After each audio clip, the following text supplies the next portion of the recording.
our fx is like cos x plus x square plus sin x. So we have assumed whatever nonlinear equation we have, we assumed it as fx, and here we are trying to find some xi such that when we substitute xi in place of x in fx, we will get 0. Then this xi is called the root of the equation or root of the function fx.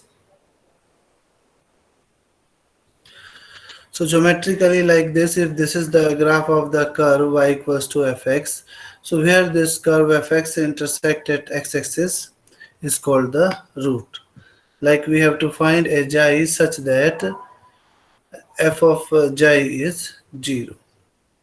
Then we have concept of multiple roots. Like we have an equation like fx equals to 0, and then we say that any root xi is a multiple root with the multiplicity m if we can find some function, another function gx, such that x gx is at xi is not equals to 0. That is, this one is true. Gxi is not equals to 0, and we can write fx as x minus xi raised to power m into gx. Then this xi is called a root of multiplicity m. And another way to test is this one, like if a root xi is of multiplicity m, that means f of xi is 0, its first derivative at xi is 0, its second derivative at xi is 0, and its m minus nth derivative at xi is 0, but its mth derivative at xi is non-zero. Then also we can say that this xi is a root of multiplicity m. Then simple root means like when this multiplicity restrict to 1. So it means if m equals to 1, then the multiple root is known as the simple root. So it means fx equals to x minus xi raised to power 1 into gx, where gxi is not equals to 0. So here we try to find the roots of the equation fx equals to 0. So for that we see what is iterative method. The iterative methods are based on the idea of successive approximation, where we take one or more initial guess. On the basis of these initial guess, we create a sequence of guesses like xa, k, and this sequence of approximations converge toward to root. Like if we move this k towards infinity, that is, if we take infinite number of repetition of the method, then we will go towards the exact root. And in one time, this method gives only one root. So we may choose, like we construct some simple method to approximate the roots. So for example, if I have this equation like a naught x square plus a1x plus a2 equals to 0, and it's a second degree equation in x, and here we have assumed that a naught equals to a naught is not equals to 0. So I can rewrite this equation like this. If you suppose I take this a naught x square and this a2 to the right side of it and divided by this a1.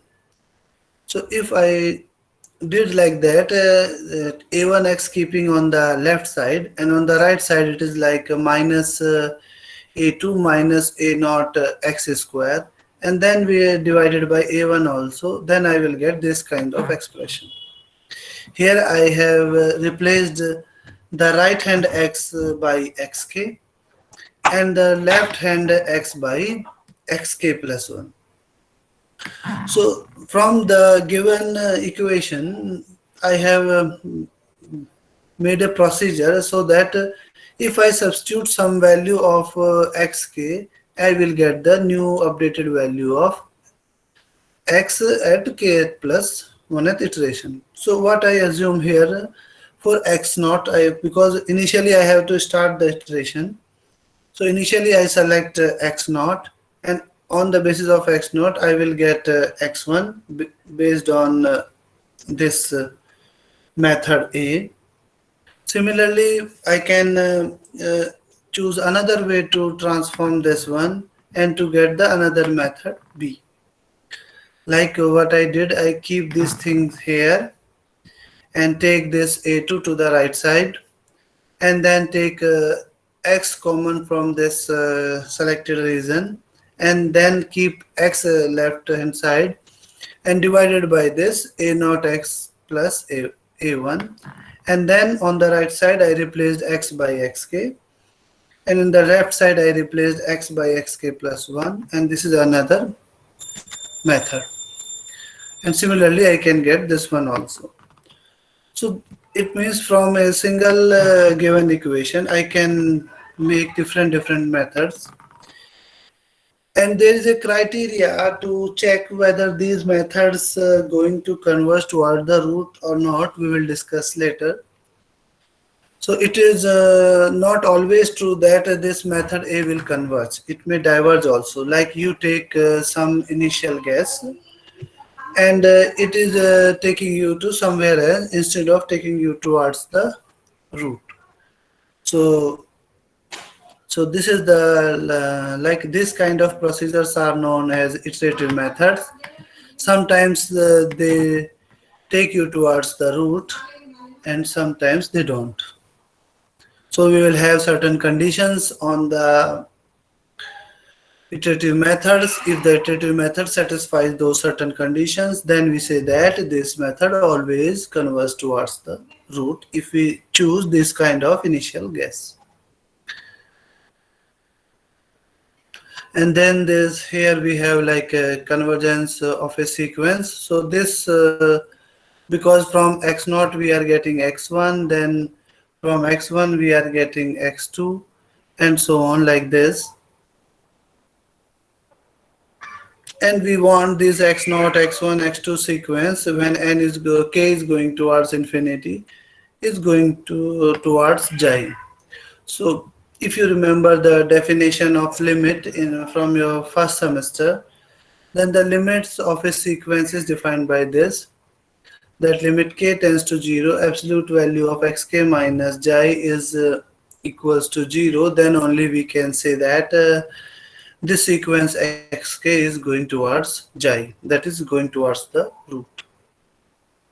Then like here you see now we have only using one initial guess, that is only previous step guess to get the next approximation. So if we are using here more than one previous guess, then it is called as multi-point iterative method. Like to get next approximation xk plus 1, we are using previous xk and then second previous and like this. So if we are using xk minus 1, xk minus m minus 1, all the previous approximations to get the xk plus 1, then such a method is known as multi-point iterative methods. So here this phi is used to represent the iterative function. So like phi, this I can represent this as a phi xk, or I can represent this as a phi xk, or this as a phi xk. So this is known as iteration function, this whole thing on the right hand side. This is known as the iteration function phi xk. Then error tolerance, because you know that we are not going to calculate till infinite, so we have to stop somewhere. So we put some criteria such that if f of xk is less than some epsilon, and this epsilon is small, like epsilon equals to 10 raised to power minus 3 if you are using your hand calculations, and if you are using some systems, then it is like 10 raised to power minus 10,000 also. So this is one criteria to stop this. Another one is this one: if the two consecutive approximation having absolute difference less than epsilon, then we stop at that iteration and we say that this is our approximated root. Now the problem is how to guess this initial approximation. From here we will get the x naught, because when we start our iteration method or iterative method, we have to substitute here x naught, because when I substitute x equals to j, it is like x1 equals to minus a2 plus a naught x naught upon a1. So x naught is required. Once x naught is required, I will get x1, from x1 to x2, from x3 to x4. So how to select this initial guess x naught? So for this, we have one theorem which is known as intermediate value theorem. So if fx is a continuous function on some interval ab and fx a into fb is less than 0. So what do we mean by this? The sign of fa and fb are opposite. Then only their product is less than 0. So either fa is less than 0 or fb is less than 0. If one of them is less than 0 but not both, so such that like fa and fb are of opposite signs, then we say that there exists one root, at least one root, or odd number of roots lies in the interval ab. So like this you can say here, like if I suppose in this particular graph fa is negative and fb is positive. So if fa is negative and this is the point for afa and this is the point bfb, and you know that if we are already claiming that this function fx is continuous function, so it means this curve from starting from afa, it definitely goes to bfb. So it means it's definitely going to cross this x-axis, and wherever this intersect, this is actually root. So it means there exists at least one root or odd number root if you find an interval a b such that fa into fb is less than 0. Then we have this bisection method. This method is based on the repeated application of intermediate value theorem. If we know that a root of fx equals to 0 lies in the interval I naught, a naught, b naught. So here we are saying I naught, it means that initial interval we chose such that a naught comma b naught, and this a naught and b naught are chosen such that f a naught into f b naught is less than 0. It means f a naught and f b naught are of opposite signs. And then what we do, we guess another point, and that is actually simply the midpoint. That is, we are bisecting the interval, initial interval. So here we have selected this a naught plus b naught by 2 and denote another interval I1 like a naught m1. So if we have, because we have already selected this a naught and b naught, and from this a naught and b naught we can easily calculate m1, which is a naught plus b naught by 2. Then we say that our root is either in a naught m1 if f of a1 and f of m1 is less than 0, and if it is, this is not true, then it means the root is in the interval m b naught if m of m1 into f of b naught is less than 0. So either one of this is true but not both. So either we have this interval or we have this interval, am1 or am naught. Earlier we have claimed that our root is lying in the interval a naught b naught, and then this is a larger interval, and then we divided this interval into a interval of size half of it, like a m1 or m1 b0. So earlier we are claiming our root is in this interval, now we are claiming the root is in this interval. So we have reduced the guessing interval as by exactly half of the previous one. And then if this is true, then we again bisect it and again check and then again reduce. So this is the iterative procedure for bisection method. Mk plus 1 is that is the approximation to the root in bisection method. It is ak plus 1 by 2 bk minus ak, and k starts from 0 1 to this. So always we select how we select this AK BK interval, like next interval, because A naught B naught is the initial interval and the next interval is AK BK. Sorry, A1 B1 and the next is A2 B2. So how we are going to select this one? So if we have already with us AK BK, then we have calculated from AK BK to this MK plus 1. And then we select this interval. AK mk plus 1. It means this new interval akb plus 1 is equals to this interval ak comma mk plus 1 if this condition is true. If fak and f of mk plus 1 is less than 0. So if this is not true, it means this is definitely true. So either one of them is true but not both. So whichever is true, accordingly it is modified. So AK plus 1 comma BK plus 1 is either this MK plus 1 comma BK or AK comma MK plus 1. So we have obtained the new interval values, and then we calculate MK plus 1, MK plus 2 by replacing here K by K plus 1. So we will see. Suppose we have to perform 5 iteration of the bisection method to obtain the smallest positive roots of the equation fx equals to x cube minus 5x plus 1 equals to 0. So this is our equation, and we have taken all variable things on the one side and then assume it is at fx. Now we have to select our initial interval, because in this question it is asked to solve by bisection method.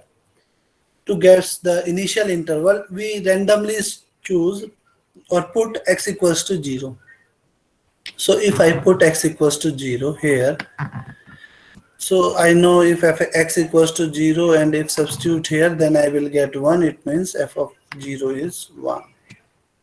And if I substitute x equals to 1, then I am getting minus 3.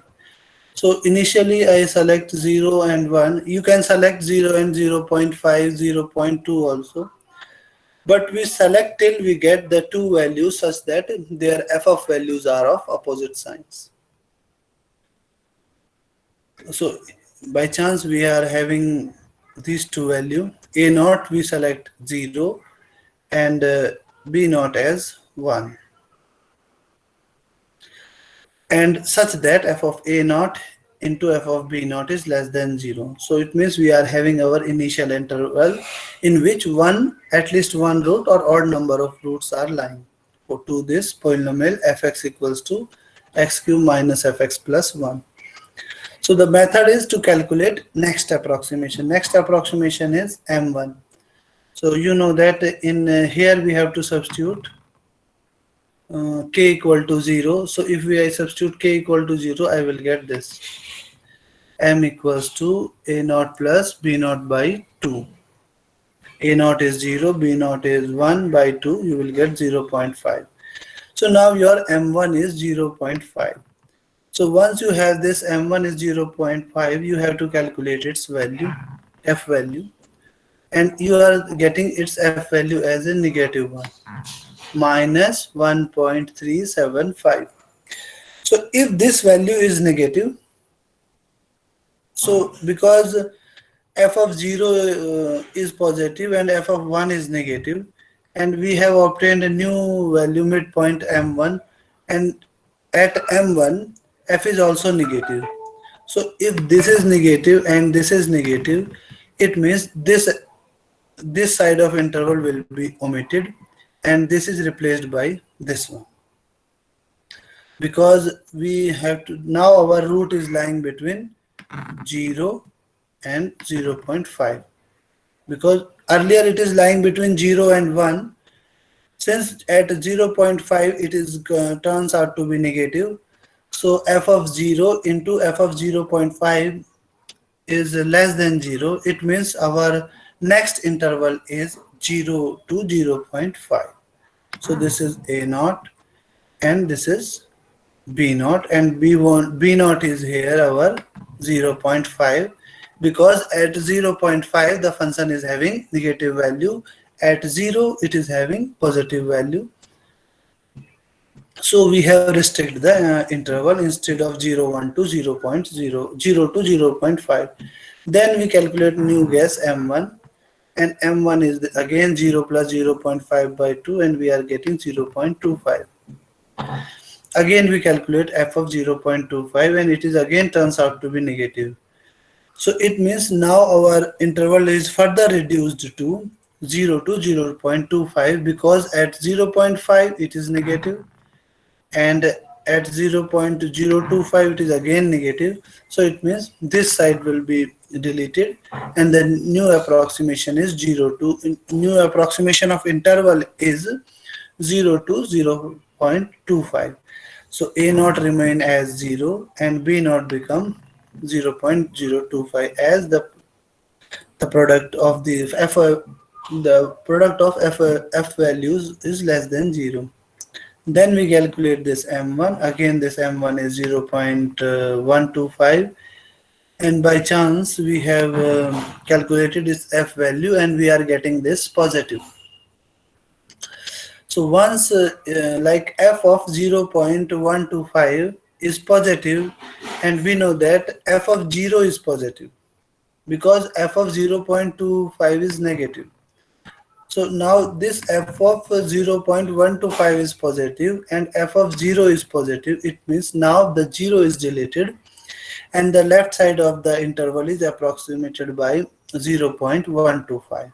So now our the next subinterval is 0 0.125 and 0 point b naught is 0 0.25, and then we again calculate this, and again this is turns out to be positive. Again this 0 0.125 is replaced by 0 0.185. So you can see that we are reducing the interval in each iteration exactly by half, and you can see here. So here you can see from the, we will go like this because we are performing only 5 iterations, but you can see here in the first because we are calculating here the root of this equation, that is we are trying to find some x value such that this f of x is 0. So initially in first iteration we have obtained such x as 0 0.5, but the value is this. It means it is not a root because it is nowhere near to the 0. But in the second iteration we have obtained this one. So it is somewhat close to 0 as compared to the previous one. But in third it is like 0 0.37. But in fourth it is 0 0.069. So it means when our x is 0 0.1875, its f value is this one.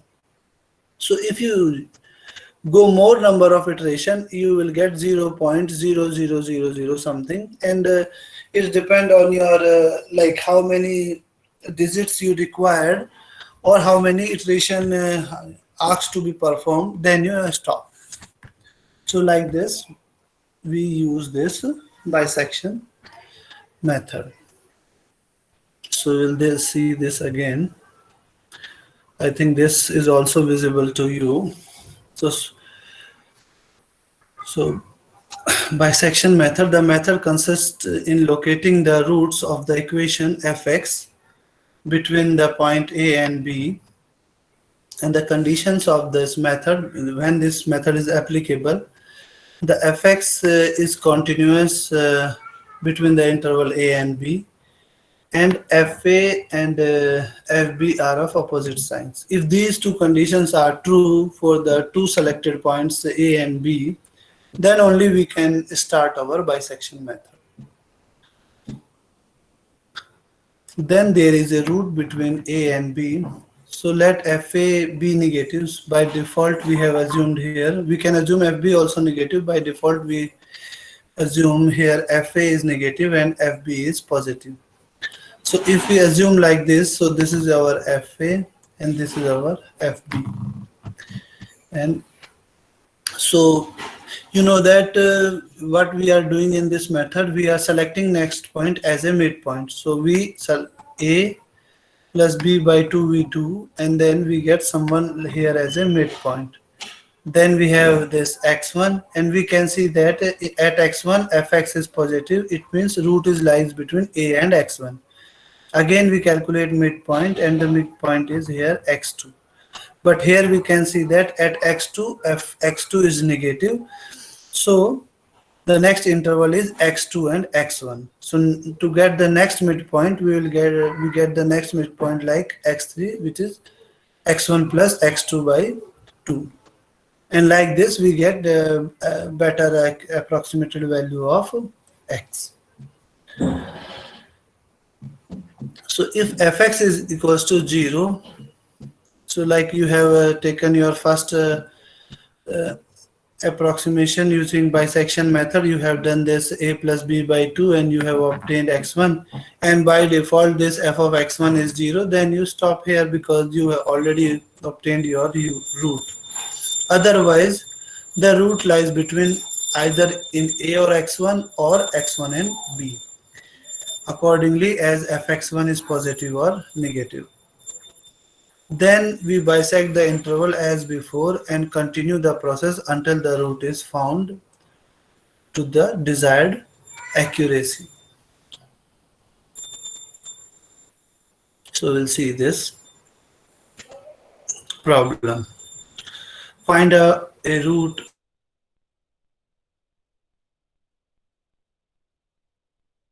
correct to 3 decimal places. So these kind of questions will be in exam, and even though like I will ask these kind of statements in Viva, what is the conditions of on bisection method. So you read all these things. So we'll try this method. So this is our equation. So we have taken all the variable thing or constant thing, one side of the and other side of the equation is 0, and assume this selected region as fx. So this is our fx, x cube minus 4x minus 9. Being a polynomial function, it is always continuous. Now we are trying to get the initial interval AB such that the root lies between A and B. So here f of 0 we have calculated. F of 0 is 0 minus 9, you can see here. If I substitute 0, I will get minus 9. F of 1 is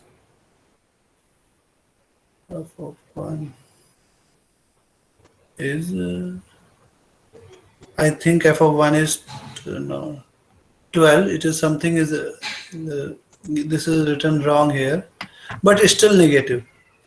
So f of 1 is minus 12. So it is negative. So we again take next f of f2. F of 2 is again negative. Then we take f of 3, and here f of 3 is turns out to be positive. So we'll assume this is at A and B, like because we have to select a small interval instead of selecting 0 and 3 because it's a larger interval, and this 2 and 3 is a smaller interval, such that f of 2 and f of 3 are of opposite sign. So we assume this our A is 2 and B is 3, such that f of A into f of B is less than 0. So since f2 is negative, f3 is positive, the root lies between 2 and 3. So a is 2 here and b is 3 here. So x1 is a plus b by 2, that is 2.5. And then we have calculated what is f of x1, and f of x1 is turns out to be this minus 3.375. So again you can see that f of x1 is negative.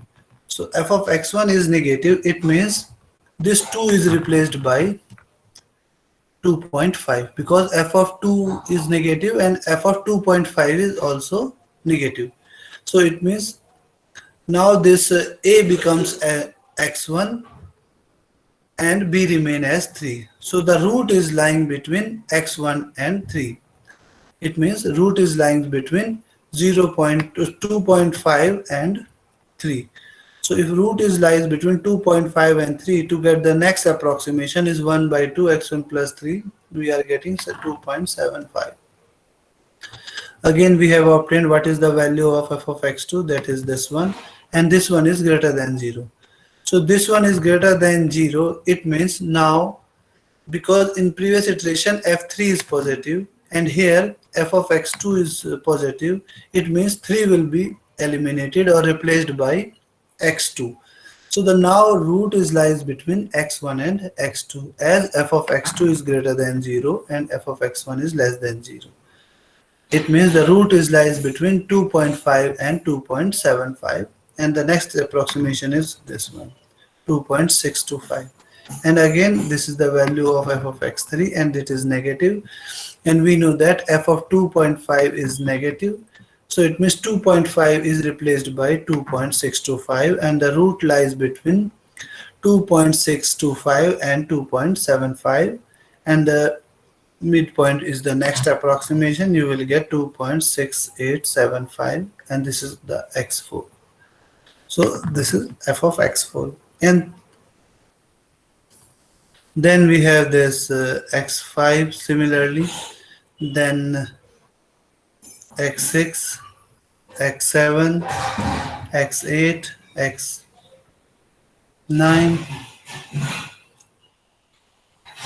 x10 and x11.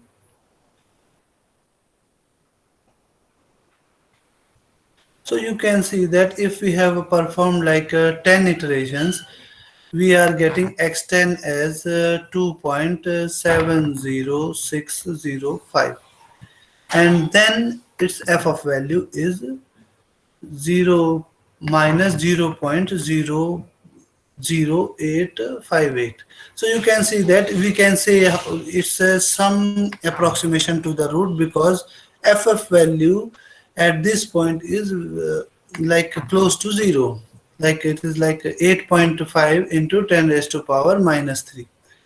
So it is close to 0, we can assume. So we can assume this as a root to the given equation. So and then we have calculated the next approximation, x11, and x11 is again turns out to be 2.70654. So we can see here it's like up to 3 decimal places. These two successive approximations are matching, so we will stop here, because up to 3 decimal placings our roots are matching. So if you perform more iterations, you will get here, like here we are getting 8.5 into 10 raised to minus 3, but if you perform like 20 or 100 iterations, then you may get some like 10 raised to power minus 20 something. So this is the way we use our we call this bisection method, and this is your assignment. You solve these these are 8. Instead of solving these 8 problem, you solve 1, 4 and 7 number. You solve these you practice all the problem, but for assignment purpose you solve this 1, 4 and 7. So you solve these problem, and submit the solution before tomorrow class, and try to get, because like here he is asking 3 digit accuracy, so he required 11 iteration. So instead of 3 digit, I am telling you to 2 digit.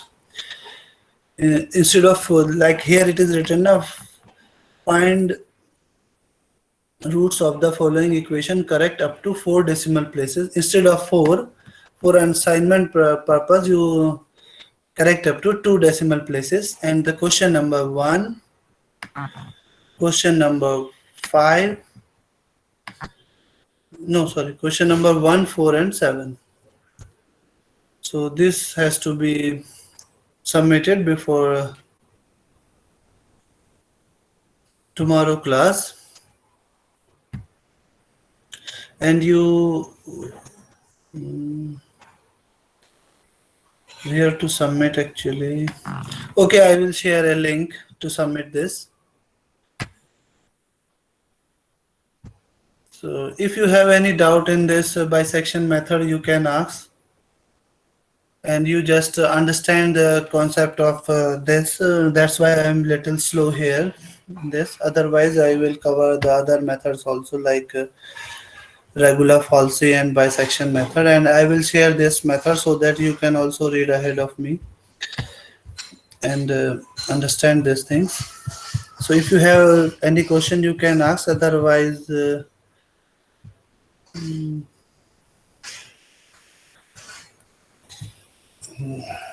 so I think there is no question. I'm audible, na? Hello. Yes, sir, you are audible. Okay then. So you inform others also. Today also I am giving attendance to all of you, and from tomorrow I will take attendance. Okay. And you inform others also. To it's a very easy course, and you will get good grades also in this. But you have to study